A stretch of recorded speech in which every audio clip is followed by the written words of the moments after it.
El carácter de un líder por el apóstol Guillermo Maldonado.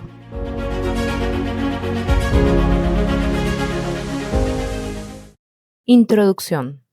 Hoy en día son muy pocos los líderes íntegros, que además pueden mostrar un carácter cristalino. Sin embargo, sabemos que el propósito principal de Dios siempre ha sido desarrollar nuestro carácter, sin importar por cuántas situaciones dolorosas tengamos que pasar. Dios nos lleva a través de circunstancias difíciles y hasta permite muchas cosas con el fin de que nuestro carácter sea formado. Proverbios 11:1 nos dice: el peso falso es abominación a Jehová, mas la pesa cabal le agrada. Aquí se hace referencia a la balanza para mostrarnos la importancia que el carácter y el carisma deben tener en la vida de una persona. Cuando una persona no tiene balance entre carisma y carácter, eso traerá deshonra a Dios. Hoy mismo, en los círculos cristianos, existe este tipo de problema entre los líderes. Hemos sido testigos de la caída de muchísimos ministerios y ministros únicamente por la debilidad de carácter de sus líderes, por no haber lidiado a tiempo con las faltas. Como consecuencia, gran vergüenza ha venido sobre el Evangelio y sobre la iglesia. Por eso es importante que el carisma y el carácter encuentren un punto de equilibrio. Capítulo 1. Las fallas del carácter. Cada uno de nosotros, si es honesto, puede reconocer que tiene fallas de carácter. Sin embargo, antes de entrar de lleno a estudiar esas fallas, debemos reconocer que todo don nos ha sido dado libremente por gracia y no porque los merecemos o porque los hayamos ganado. Usted no llegará a ser lo suficientemente santo o maduro para merecerlos. Una vez más, los dones son dados libre y gratuitamente, ya sea el don de la vida eterna o los dones del Espíritu Santo. Todos vienen de Dios por medio de su gracia. No se basan en la perfección, la integridad moral, la rectitud doctrinal, ni en ninguna otra característica humana. Lo único que Dios necesita para manifestar sus dones es que haya sido un vaso dispuesto y que Dios quiera bendecir a alguien más a través de él. Nunca debemos asumir que todo está bien en nuestra vida por el simple hecho de que Dios nos usa para sanar enfermos, expulsar demonios o porque somos prosperados con abundante riqueza. Es necesario que detectemos a tiempo las fallas en nuestro carácter. De lo contrario, estas destruirán en un día todo aquello que nos llevó muchos años construir. Un ministerio que esté basado en los dones solo llegará a ser tan grande como el carácter de su líder. El fundamento sólido de un ministerio es el carácter del individuo. Si tenemos algún problema de carácter, este nos va a destruir. Por lo tanto, erradique el pecado de su vida o el pecado lo destruirá. Un ejemplo de esto fue el evangelista Jimmy Swaggart, quien era un gran hombre, dotado con gracia para predicar y cantar, que atraía a millones de personas al conocimiento de Cristo en todo el mundo. Pero una falta de carácter, un problema de lascivia con el que no lidió a tiempo, destruyó su ministerio en un día. Por lo general, tendremos que darle más importancia a las áreas que creemos que son débiles en nuestra vida, haciendo a un lado las áreas supuestamente fuertes. Sin embargo, no nos damos cuenta que un área fuerte puede llegar a convertirse en doble debilidad. Si no, veamos el ejemplo de un hombre que dijo que el diablo lo podía atacar en cualquier área, menos en el área de la familia, ya que había escrito varios libros y se dedicaba a dictar cursos relacionados a esta temática. Solo un año después terminó cometiendo adulterio, debido a que descuidó esa área porque la creía fuerte. Cada uno de nosotros puede llegar a tener éxito en cualquier área de la vida por medio de la gracia, los dones, los talentos y las habilidades.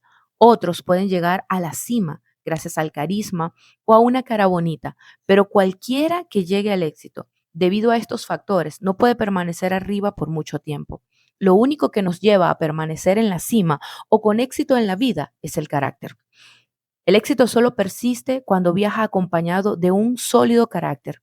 El carácter es como un árbol que contiene semillas, raíces, hojas y frutos, pero le rodea mala hierba. Hay tres aspectos fundamentales con los cuales tenemos que lidiar. Número uno, los malos pensamientos. La semilla mala. La mala semilla no solo la conforman los malos pensamientos, sino también todas las acciones que contradicen la palabra y la voluntad de Dios. A lo largo de nuestra vida desarrollamos patrones de conducta inadecuados, los cuales se unen a nuestras fallas de carácter, alimentan un manantial de malos pensamientos que resultan nocivos para cualquier persona. Por eso, cuando un hombre continuamente tiene pensamientos de envidia, miedo, celo, lascivia, adulterio, venganza, odio, amargura, culpabilidad, muerte y destrucción, a corto plazo, esto lo llevará a cometer acciones contrarias a lo que manda la palabra de Dios y su voluntad divina.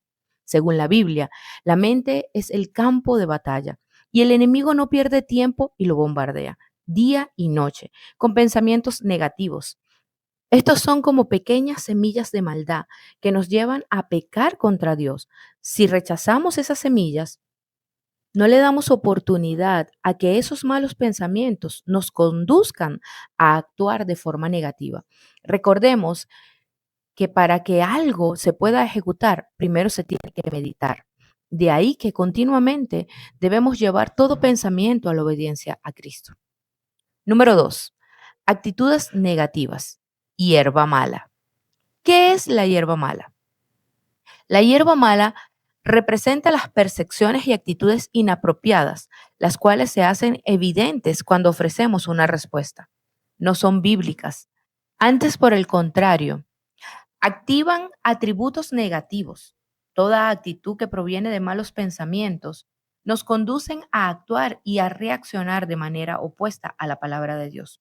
Por lo mismo, todos debemos estar persuadidos que nuestros pensamientos determinarán nuestras actitudes en la vida. ¿Qué es una actitud? Actitud es la predisposición interna o el estado de ánimo que saca a relucir una persona cuando se ve enfrentada a problemas, crisis, presiones y situaciones difíciles que la vida le presenta. Las malas actitudes hacia nosotros mismos, hacia los demás y hacia Dios nos conducen a reaccionar negativamente, es decir, a actuar de forma inapropiada ante la vida y a enfrentar problemas en nuestro ministerio, negocio y familia. Un ejemplo claro es cuando tomamos una actitud negativa hacia alguien que nos ha ofendido, herido, criticado, perseguido o desafiado. Muchas veces tendemos a reaccionar demasiado duro con esa persona, lo cual nos conduce incluso a perder su amistad. Por esta razón es importante conocer que el carácter solamente sale a la superficie cuando actuamos bajo presión, en tiempo de crisis y cuando los problemas se agrandan. Una actitud de ira nos puede llevar a destruir en segundos lo que nos ha tomado varios años construir.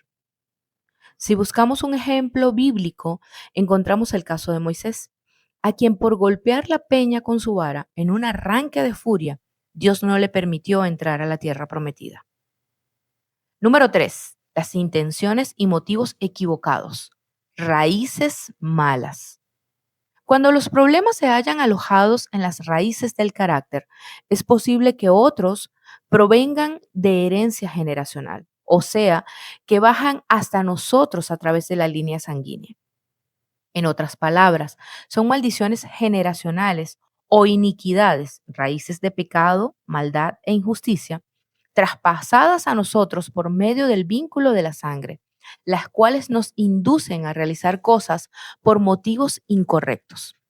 Durante los años que llevo en el ministerio, he aprendido que algunas personas han heredado maldiciones generacionales que les impiden desarrollar satisfactoriamente su carácter.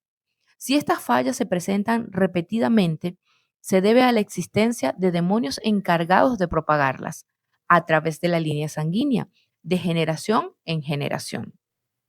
Esa maldición persistirá hasta que el derecho para operar sea cortado por el poder del nombre de Jesús, su sangre redentora y la palabra de Dios. Esto ocurre cuando la persona pasa por el proceso de liberación.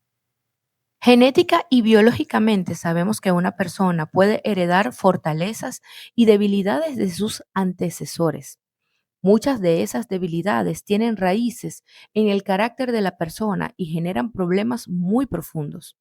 Unos crecen con fallas de carácter debido a la mala semilla plantada en su mente, problemas en las raíces de carácter y pensamientos equivocados acerca de sí mismos. Por lo tanto, si eso nos lleva a actuar de una forma contraria a lo establecido por la palabra de Dios, eso no es del Señor. Por esa razón debemos ser transformados y cambiados, lidiando con cada falla antes de que sea demasiado tarde. Algunas de esas fallas se pueden tratar con la palabra de Dios. Otras, como los problemas de las raíces del carácter, deben ser tratadas por medio de la liberación. Lo mejor es trabajar a fin de mejorar nuestro carácter y parecernos cada día más a Jesús. Mi oración y mi deseo es que todo el tiempo el Señor me permita aprender de otros hombres de Dios, cuyos dones y experiencias son de gran ayuda para mi vida, y la de todos aquellos que tienen una mentalidad de discípulo, siempre dispuestos a aprender. Si tenemos esto en cuenta, no cometemos los mismos errores dos veces. Antes, por el contrario, pondremos de nuestra parte para realizar estrategias que nos permitan desarrollar el plan y propósito que Dios tiene diseñado para cada individuo y ministerio. La intención de este capítulo no es criticar ni mucho menos juzgar a los hombres de Dios que aparecen mencionados a continuación. Antes, el contrario, queremos edificar al lector a la luz de las experiencias, las positivas y las negativas, estableciendo la importancia de tener el carisma y el carácter en un nivel de equilibrio, a fin de no perder en un instante la familia, el ministerio o la obra que nos costó tanto tiempo y esfuerzo levantar. Con esto en mente, analicemos las siguientes experiencias. David tenía un corazón conforme al corazón de Dios, pero por una debilidad en su carácter cometió adulterio y asesinato. Sansón hizo grandes hazañas bajo el poder del Espíritu Santo, quien fuera uno de los últimos jueces de Israel, en virtud de su enorme fortaleza física que lo llevó a matar leones y a derrotar un ejército completo con solo una quijada de burro. Creyó que podía hacer cualquier cosa, sin embargo tuvo una debilidad moral cuando el diablo le puso al frente a Dalila. Jad Coe fue un famoso predicador de los Estados Unidos, quien al final de la Segunda Guerra Mundial llegó a ser reconocido por su inmensa fe. Sin embargo, una agenda apretada y la falta de cuidado en su salud lo condujeron a una muerte temprana. Evan Roberts fue un hombre de oración, una reserva inextinguible de gozo y energía. Sin embargo, esa aparente invencibilidad del momento finalmente tuvo que ceder ante el agotamiento físico. Cuando finalmente aceptó tomar un descanso, nunca más fue visto en la sociedad. John Alexander Dowie. Este hombre fue encumbrado por la unción y conocía los peligros que conllevaba la autoexaltación, pero con el paso del tiempo comenzó a cambiar. Entonces abandonó su desesperada búsqueda de Dios y alrededor del año 1900, ciertos rasgos de su carácter comenzaron a erosionarse. Algo de engaño y orgullo empujó a este hombre de Dios a culminar su vida de una manera que ni él mismo hubiera imaginado. En 1901 se autoproclamó Elías, el restaurador. En 1907 murió víctima del alcoholismo y abandonado por su familia.